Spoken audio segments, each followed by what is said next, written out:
So Amaran வந்து ஒரு ஒரு இராணுவ வீரனின் வாழ்க்கையை பதிவு பண்ணுற படம், போரை பதிவு பண்ணுற படம் இல்லை. இங்கே சிவிலியன் ஆக்சிடெண்ட்டில் மனிதர்கள் சாவதை விட மிக குறைவு தான் ஆர்மியில் சாவு.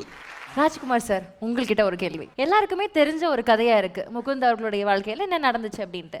ஒரு தெரிந்த கதையை ஒரு திரைப்படமாக எடுத்துகிட்டு கொண்டு போகணும், ஆனால் அதை எங்கள் எல்லாரும் எக்ஸைட் பண்ணுற மாதிரி நீங்கள் எடுக்கணும் அப்படின்றப்போ அது எவ்வளோ சேலஞ்சிங்காக இருந்தது உங்களுக்கு? இல்லை, ஃபர்ஸ்ட் ஆஃப் ஆல் இந்த படத்தை சூஸ் பண்ணும்போது எனக்கு இது ஒரு பெரிய ரெஸ்பான்சிபிலிட்டியாக பட்டுச்சு.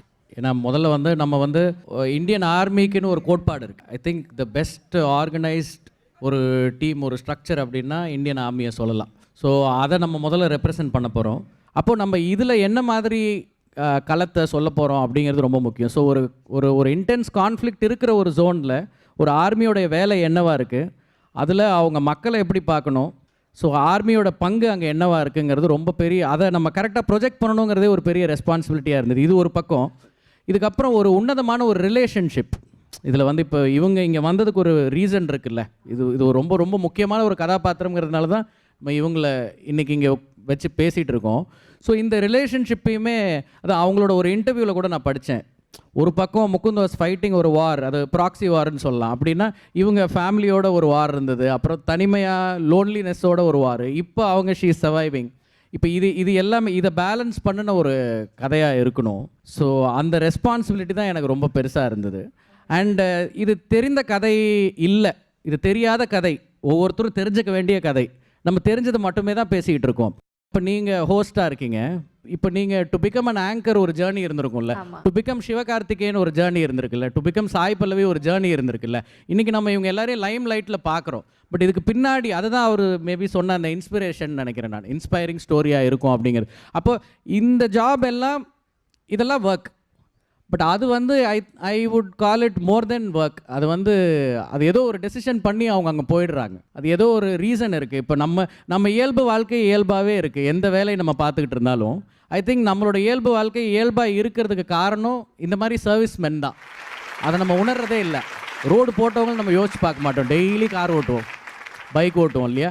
அந்த மாதிரி அதை விட ரொம்ப முக்கியமாக டிஃபென்ஸில் நம்மளோட செக்யூரிட்டியோட, நேஷ்னல் செக்யூரிட்டியோட ஒரு டெய்லி லைஃப், நம்மெல்லாம் இங்கே நார்மல் லைஃப்பை இயல்பாக வாழ்ந்துக்கிட்டு இருக்கிறதுக்கு தன்னோட குடும்பத்தை, குழந்தைய, மனைவியை, அப்பா அம்மாவை விட்டுட்டு அடுத்த நிமிஷம் உயிர் இருக்குமா இல்லையா, அதை பற்றி பயப்படலாமா வேணாமான்லாம் யோசிக்காமல் அவங்க தொடர்ந்து அவங்களோட சர்வீஸை எந்தவித பலனும் எதிர்பார்க்காமல் பண்ணிக்கிட்டே இருக்காங்க.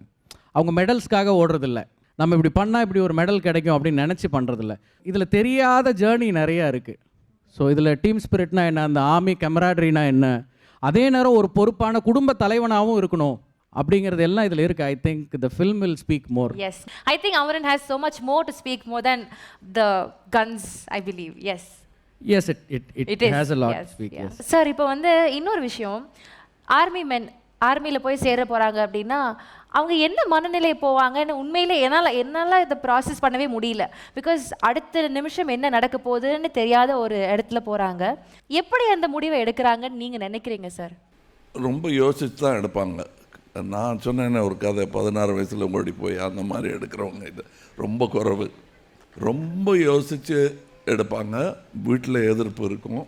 என்கிட்ட ஒரு கமாண்டர் சொன்னதை இங்கே சொல்ல கடமைப்பட்டிருக்கேன் நான். ஏன்னா பல தாய்மார்கள் உடனே, முக்கியமாக இப்போ இந்த படத்தை பார்த்ததும் ஐயோ அது வேணான்னு இந்த கதையிலேயே வரும், இவங்களுடைய பேரண்ட்ஸே பட்டாளத்துக்காரன் வேணாங்கிறது தான் அட்வைஸ் பண்ணுவாங்க. நான் எந்த விதத்திலையும் முகுந்த் அவர்களுடைய தியாகத்தையோ நம்மளுடைய வீரர்களுடைய தியாகத்தையோ குறைச்சிடக்கூடாதுங்கிற முன்ஜாக்கிரதையுடன் சொல்லுகிறேன். இப்போ நான் சொல்கிறது, இங்கே சிவிலியன் ஆக்சிடெண்ட்டில் மனிதர்கள் சாவதை விட மிக குறைவு தான் ஆர்மியில் சாவு. ஏன்னா ஒருத்தருக்கு ஒருத்தர் தேர் கவரிங் ஈச் அதர்ஸ் பேக். விட்டு கொடுக்க மாட்டோம், உயிர் போய் இன்னொருத்தனை காப்பாற்றுவோம். டிராஃபிக்கில் அது கிடையாது. Accidents will happen like it happen for our Mukund. But army is a safe place, it's a dignified place, it's a noble place. Absolutely. வாழ்க்கை மேலே வெறுப்பு இல்லாமல் நாட்டின் மேல் பற்று இருந்தால் ஆர்மியை விட பெட்டர் பிளேஸ் இருக்கவே முடியாது. The services. Very very well sir. Sir, இதை இங்கே சொல்வது ஏதோ இந்த சினிமா ஓடணுங்கிறதுக்காக நான் சொல்ல. சினிமா ஓடும், அடுத்த சினிமா வரும். But the army and people like Mukund will live on. Forever, yes. அடுத்த சோல்ஜருக்கு முனகு மந்திரம் Mukund. It's a great place. Noble அப்படின்னு பார்க்கும்போது இத்தனை பேரை நிம்மதியாக தூங்க வைக்கிறாங்கல்ல, இந்த நாட்டுக்கு பூட்டு அது. ஆமாம். இந்த படத்தை எடுப்பதற்கு முதலீடு செய்வதற்கு காரணமும் அதுதான். உணர்வு தானே தவிர இதில் வியாபார யுக்தி இருப்பதாக யாராவது நினச்சாங்கன்னா அது அவங்க பிழை. ஸோ ராஜ்குமார் சார் சொன்ன மாதிரி இது ஒரு தனி உலகம் இல்லையா சார்? இந்த ராணுவ உலகம் அப்படின்றதே ஒரு அதுக்குள்ள பல எமோஷன்ஸ் இருக்குது, பல உணர்ச்சிகள் இருக்குது. ஆக்சுவலி இப்போ இந்து மேம் கிட்ட ஒரு கேள்வி. இப்போ சார் வந்துட்டு சொன்னாங்க முகுந்த் அவர்களுடைய யுத்தம், அங்கே நடந்த யுத்தத்தை நம்ம எல்லாம் கேள்விப்பட்டிருக்கோம் அப்படின்ட்டு. ஆனால் வீட்டில் நீங்கள் ஒரு யுத்தம் பண்ணீங்க அப்படின்னு கேள்விப்பட்டோம். உங்களுடைய திருமணத்தை வந்து நான் நிகழ்த்துறதுக்காக to convince your parents you had to fight a war at your home. How did that feel? நான் அந்த ஒற்றை பெண்ணை 2 எல்டர் பிரதர்ஸ் இருக்கு. அவங்க 10 years and 8 years older than me. அப்போ அவங்க had 3 fathers to convince. அப்படி தான் சொல்லுவாங்க. I had 3 of them to convince. கொஞ்சம் difficult. I was the spoilt ஒன்ல. நான் the youngest. அவங்க ரொம்ப ரொம்ப லவ் இருந்துட்டேன். and they were very worried for me. என்ன ஆகும், ஃபர்ஸ்ட் ஆஃப் ஆல் வேறு ரிலிஜன், அப்புறம் வேறு ஸ்டேட், லாங்குவேஜ் ரொம்ப டிஃப்ரெண்ட். அது கூட அவங்க ஆர்மி போக போகிறீங்க. என்னோட ஃபாதர் ஏஎஃப்எம்சி தான் போயிட்டேன் டாக்டர் அங்கேருந்து. But he moved on and he became a private doctor. We had the choice. I mean he didn't continue on with AFMC. So அவங்களுக்கு ஒரு ஃபீலிங் இருந்துட்டேன், this is dangerous for my daughter. அவங்க marry பண்ணிட்டா something happens to him. So it's like sir was saying, I actually told him if something has to happen to my husband, whoever he is, it can happen on ground or at field, rather than on ground, right? What's the whole thing? So Appa took a long time, romba time எடுத்துட்டேன். I told you I think wait பண்ணி வந்துட்டேன். நான் ஒட்ட பெண்ணு தான்.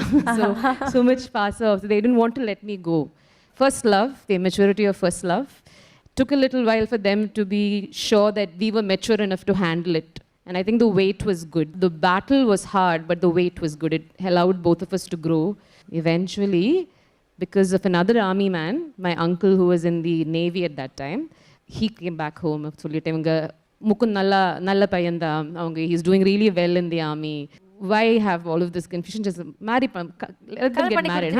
Ketti kodukka thirnu. It's just they're happy, they love each other. Idukku appuram enna venum. So he got okay with it. So you're right. The war was. You're right. There was a war at the field. And முகுந்தும் கொஞ்சம் 3 years எடுத்துட்டேன் என்னோட அப்பாவோட பேசுறதுக்கு. அதுக்கப்புறம் கொஞ்சம் mature ஆகிட்டேன். முதல்ல பேசுறது ரொம்ப it was not right. He just wanted to get married. அதுக்கப்புறம் 2 years அவங்களும் மெச்சூர் ஆகிட்டேன். Like I always say he was very introspective. அவங்களுக்கு நான் എന്നിൽ ഒരു തെറ്റുണ്ടെന്ന് തോന്നിയാൽ അത് ശരിയാക്കാൻ നോക്കും. He'll always try to be a better man once he understands that. So I think after his first interaction with my father, he realized he has to do a better job. So he went back to himself, worked on himself, talked to my uncle. I think he led that war pretty well as well. Towards the end, needed a little push from my end, I have to say that. But towards the end, it worked out pretty okay. Yeah, we all had our personal wars to get through. Lovely. Mukund ஒரு side ஒரு இன்ஸ்பிரேஷனா, நீங்க ஒரு சைடுல ஒரு inspiring வுமனா இருக்கீங்க. lot of things to learn from you Indu. Yes, thank you. Yeah. Sivan உங்ககிட்ட so இப்போ முகுந்த் அவர்களை பற்றின விஷயங்கள் உங்களுக்கு அன்வைல் ஆகிக்கிட்டே இருக்குது, தெரிஞ்சுக்கிட்டே இருக்கிறீங்க. என்னெல்லாம் ஆச்சரியங்கள் விரிஞ்சிச்சு உங்களுக்குள்ள? விரிந்த ஆச்சரியங்கள் என்ன? ஆக்சுவலாக இது சொல்ல நினைக்கிறேன். அவர் வந்து ஃபஸ்ட்டு கதை சொல்லணும்னு சொல்லி வந்தார் ராஜ்குமார் சார். அப்போ அவர் வந்து நான் ஒரு ஆர்மி பேஸ்ட் ஃபிலிம் வச்சுருக்கேன் அப்படின்னு சொன்னார். எனக்கு நிறைய ஐடியாஸ், இது இந்த மாதிரி இருக்கும், இந்த மாதிரி இருக்கும், இந்த மாதிரி. அவர் எந்த கதை பண்ணாலும் என்கிட்ட டிஸ்கஸ் பண்ணுவார். அவருடைய ஃபஸ்ட் ஃபிலிமில் இருந்து அவர் வச்சுருக்க மோஸ்ட் ஆஃப் த ஸ்டோரிஸ் எனக்கு தெரியும். ஸோ இந்த படம் எப்படி இருக்குன்னு கேட்கலான்னு சொல்லி இந்த கதை கேட்கும்பொழுது நமக்கு ஆர்மினா ஒரு ஐடியா இருக்குல்ல, அது எல்லாத்தையுமே உடைக்கிற மாதிரி இந்த படம் இருந்துச்சு. அது வந்து எதுவும் அது எங்கேயோ நடக்குது, யாருக்கோ நடக்குது, என்னமோ நடக்குது, இது எல்லாத்தையுமே உடைச்சி சார் சொன்ன அதுதான் இங்கே நம்ம எல்லோரும் சந்தோஷமாக இருக்கிறதுக்கு அவங்க என்ன எக்ஸ்ட்ரீமுக்கு போகணும் அப்படிங்கிறது தான் இந்த படம் கதை கேட்டு முடிக்கும்போது இருந்தது. அவர் சொன்ன ஒவ்வொன்றுமே வந்து அவங்க எடுக்கிற டெசிஷன்ஸ், அவங்க டீமாக எப்படி இருக்காங்க, அவங்களுடைய லைஃப் என்ன, இங்கே ஃபேமிலி எப்படி மேனேஜ் பண்ணணும், அது ரொம்ப கஷ்டம். அதுவும் அந்த காலகட்டத்தில் இன்றைக்கி டெக்னாலஜி இன்னும் பெட்டராக இருக்குது. இது வந்து இன்னும் ஒரு 10-15 years முன்னாடின்னும் போது அப்போ இன்னும் சிரமம் தான் அது. அப்போ இது எல்லாத்தையும் எப்படி பேலன்ஸ் பண்ணி ஒருத்தர் இருந்திருக்காங்க. இது வந்து எங்கேயோ யாருக்கோ நடக்கிற கதை இல்லை. நம்ம ஆள் ஒருத்தர் நம்ம ஃபேமிலியிலேருந்து ஒருத்தர் அவருக்கு அவங்க ஃபேமிலி நீங்கள் சொன்னது கரெக்ட். அவங்களும் ரொம்ப இன்ஸ்பைரிங்கான ஒரு பர்சனாலிட்டி. இதுவும் கதையில் இருந்தது. ஒருத்தருக்கு ஒருத்தர் எப்படி சப்போர்ட் பண்ணணும் ஒரு வேலையில் அப்படின்றதெல்லாம். ஏன்னா இன்றைக்கி வந்து நம்ம எல்லோரும் ரொம்ப கம்ஃபர்டபுளான ஒரு இடத்துல இருக்கோம். இப்படி இருக்கும் பொழுதே வீட்டுக்குள்ளே வந்து நிறையா சண்டை போட்டுக்கிறோம் ஈஸியாக. பட் இவ்வளோ டஃப்பான ஒரு ஜாபில் இருக்கவர் வந்து கரெக்டாக அண்டர்ஸ்டாண்ட் பண்ணி அவரும் வந்து அவ்வளோ தூரத்தில் இருந்தாலும் இவங்களுக்கான அட்டென்ஷனை கொடுத்துன்றது இந்த மாதிரி நிறையா இன்ஸ்பிரேஷன் இந்த கதைக்குள்ளே இருக்குது. எனக்கு நான் இந்த படம் தீபாவளிக்கு வருதுன்னு சொல்லும்பொழுது நான் யோசிச்சது அதுதான். இந்த படம் பார்க்கும்பொழுது ஆடியன்ஸ் வந்து ஒன்றே ஒன்று மட்டும் மைண்டில் வச்சுக்கிட்டா போதும். இன்றைக்கி நம்ம தீபாவளியை சந்தோஷமாக கொண்டாடிட்டு இருக்கிறதுக்கு எங்கேயோ யாரோ உயிரை விட்டுட்டு தான் இருக்கிறாங்க பார்டரில் அப்படின்றது மட்டும்தான். அதை இந்த படம் ரொம்ப தெளிவாக உணர்த்தும். இது வந்து வெறும் சண்டை, ஒரு 2 பேர் சண்டை போட்டுக்கிட்டாங்க, ஒருத்தர் இன்னொருத்தரை கொன்னாங்க, அது இல்லவே இல்லை. அது ஒவ்வொரு மனிதனுடைய உணர்வு, இவங்க 2 பேருடைய வாழ்க்கை, இவங்களை சுற்றி இருக்க கேரக்டர்ஸோட வாழ்க்கை, இது அத்தனையும் இது நடந்த உண்மையை அப்படியே சொல்கிறோம் அப்படின்றது மட்டும்தான். இது எல்லாமே இந்த கதையில் நான் கேட்டேன். எனக்கு அவர் கதை சொல்லி முடித்தோன்னே நான் உடனே ஓகே சொல்லலை. நான் நாளைக்கு சொல்லவா அப்படின்னு சொல்லி கேட்டேன் நான். ஏன்னா நான் எப்பவுமே ஒரு கதை கேட்ட உடனே நான் டெசிஷன் எடுக்க மாட்டேன். எஸ் நோ ரெண்டுமே உடனே சொல்லவே மாட்டேன் நான். பட் இந்த கதை மட்டும் என்னை அன்றைக்கி நைட்டு தூங்கவே விடலை. எனக்கு நிறையா தாட்ஸ். இவர் எப்படி, இந்த ஃபேமிலி இப்போ எப்படி இருக்காங்க, நம்ம ஃபேமிலி எப்படி இருந்தோன்னு சொல்லி என்னை ரொம்ப டிஸ்டர்ப் பண்ணிடுச்சு இந்த கதை. நான் அவர்கிட்ட நெக்ஸ்ட் டேவே கூப்பிட்டு நான் இந்த படம் எப்படியாவது பண்ணணும் அப்படின்னு நான் சொல்லிட்டேன் நான். அதுதான் இந்த கதை ஏற்படுத்திய தாக்கம். ஸோ அமரன் வந்து ஒரு இராணுவ வீரனின் வாழ்க்கையை பதிவு பண்ணுற படம், போரை பதிவு பண்ணுற படம் இல்லை. வாழ்க்கை, அவருடைய அனைத்தையும் பதிவு பண்ணுற படமாக இது.